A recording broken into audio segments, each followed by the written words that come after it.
Amón, el dios invisible que llegó a ser el más poderoso de Egipto. El dios más poderoso de Egipto. No se podía ver, y aún así, controló imperios, faraones, y hasta el destino de todo un pueblo. En el antiguo Egipto, donde dioses con forma de halcón, chacal o cocodrilo dominaban el cielo y el inframundo, hubo uno que era distinto. Invisible, misterioso y casi imposible de entender. Su nombre era Amón. Pero aquí viene lo interesante, no siempre fue importante. De hecho, empezó como un dios local, casi olvidado. Entonces, ¿cómo pasó de ser un dios menor en una ciudad a convertirse en el dios más poderoso de todo Egipto? Y más importante, ¿por qué su influencia fue tan grande que incluso los faraones se arrodillaban ante él? Lo que estás a punto de descubrir no es solo historia, es una transformación que cambió una civilización entera. El origen de Amón, el dios que nadie veía. Amón aparece por primera vez en la historia durante el reino antiguo de Egipto, alrededor del tercer milenio antes de Cristo. Su nombre significa algo muy curioso, el oculto, o el invisible. Y esto no es casualidad. Mientras otros dioses tenían formas claras, como Ra con cabeza de halcón o Anubis con cabeza de chacal, Amón representaba algo que no se podía ver. El aire, sí, el aire, ese que respiras, pero no puedes tocar. Para los egipcios, eso era poderoso. Porque lo invisible podía estar en todas partes. Tebas, la ciudad que lo cambió todo. Al principio, Amón era un dios local de Tebas, una ciudad que hoy conocemos como Luxor.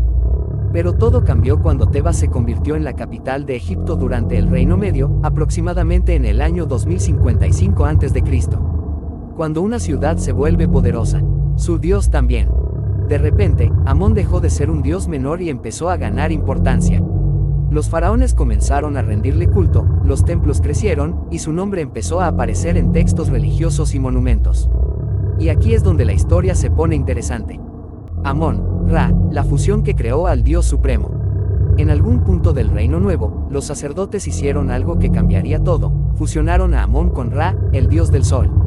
Así nació Amón, Ra. Esta combinación no fue casual. Ra ya era uno de los dioses más importantes, asociado con la creación y el sol. Al unirlo con Amón, crearon una figura aún más poderosa, un dios que era invisible, pero también la fuente de toda la vida. Amón, Ra no solo era el aire, era el creador del universo. Para muchos egipcios, él era el rey de los dioses, el poder político de Amón. Aquí es donde Amón deja de ser solo religión, y se convierte en política. Durante el Imperio Nuevo, especialmente entre los siglos XVI y c. Egipto alcanzó uno de sus momentos más poderosos. Y en ese mismo periodo, el culto a Amón explotó. Los templos dedicados a Amón, como el famoso complejo de Karnak, se volvieron enormes. No estamos hablando de pequeños santuarios, sino de estructuras gigantescas que tardaron siglos en construirse.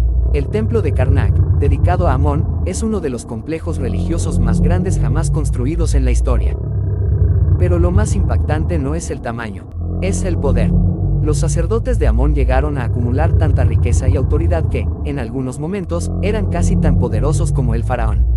Sí, leíste bien. Había ocasiones en que los sacerdotes controlaban tierras, ejércitos y decisiones políticas. Amón y los faraones, una relación divina. Los faraones no solo adoraban a Amón, lo necesitaban. Muchos gobernantes afirmaban ser hijos de Amón. Esto no era solo una creencia religiosa, era una estrategia política. Si el faraón era hijo de un dios, entonces su poder era legítimo. Uno de los ejemplos más famosos es la reina Hatshepsut, quien mandó a representar su nacimiento como una intervención directa de Amón. En las paredes de su templo, se muestra cómo el dios toma forma humana para concebirla con su madre. El mensaje. Ella no era una reina cualquiera, era elegida por un dios. El misterio de su forma. A diferencia de otros dioses, Amón no tenía una sola forma. A veces era representado como un hombre con una corona alta con 2 plumas. Otras veces, como un carnero, símbolo de fertilidad y fuerza. Pero lo importante no era cómo se veía, sino lo que representaba. Amón era lo invisible, lo que no se puede controlar, pero está en todas partes. Y eso lo hacía especial. Pero todo ese poder empezó a causar problemas. Cuando un dios se vuelve demasiado poderoso, alguien más pierde poder, y en este caso, ese alguien fue el propio faraón. Los sacerdotes de Amón tenían tanto control que comenzaron a rivalizar con la autoridad real. Imagina esto, un grupo religioso con más riqueza que el gobierno. Eso nunca termina bien. La revolución de Akenatón. En el siglo XIV un faraón decidió que esto tenía que cambiar. Su nombre era Akenatón. Y lo que hizo fue radical. Prácticamente eliminó el culto a Amón y a muchos otros dioses, y promovió la adoración de un solo dios, Atón, representado como el disco solar. Esto es considerado por muchos historiadores como uno de los primeros intentos de monoteísmo en la historia. Akenatón cerró templos, borró nombres y quitó poder a los sacerdotes de Amón. Fue un golpe directo. El conflicto religioso. Pero cambiar la religión de todo un imperio no es fácil. El pueblo estaba acostumbrado a Amón. Los sacerdotes no querían perder su poder, y la economía dependía en gran parte de los templos. El resultado fue caos. Tras la muerte de Akenatón, todo volvió a cambiar. Su sucesor, el joven Tutankamón, restauró el culto a Amón y devolvió el poder a sus sacerdotes. Incluso cambió su nombre de Tutankaton a Tutankamón, en honor al dios. Eso te dice todo. Aquí está el momento clave: Amón no solo sobrevivió, volvió más fuerte. Después del intento de eliminarlo, su culto se consolidó aún más. Era como si Egipto dijera: este dios no se va, pero el tiempo no perdona. Con el paso de los siglos, el poder de Egipto comenzó a disminuir. Nuevas culturas, nuevos imperios y nuevas creencias empezaron a tomar su lugar.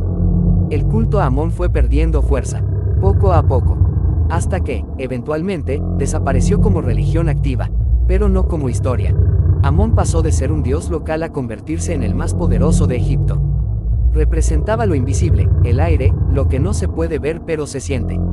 Fue tan importante que los faraones basaban su poder en él. Tan influyente que sus sacerdotes rivalizaban con reyes. Y tan fuerte que ni siquiera una revolución religiosa pudo borrarlo por completo. Su historia no es solo sobre religión. Es sobre poder, control y la necesidad humana de creer en algo más grande. Porque al final, lo invisible siempre ha tenido más poder del que imaginamos.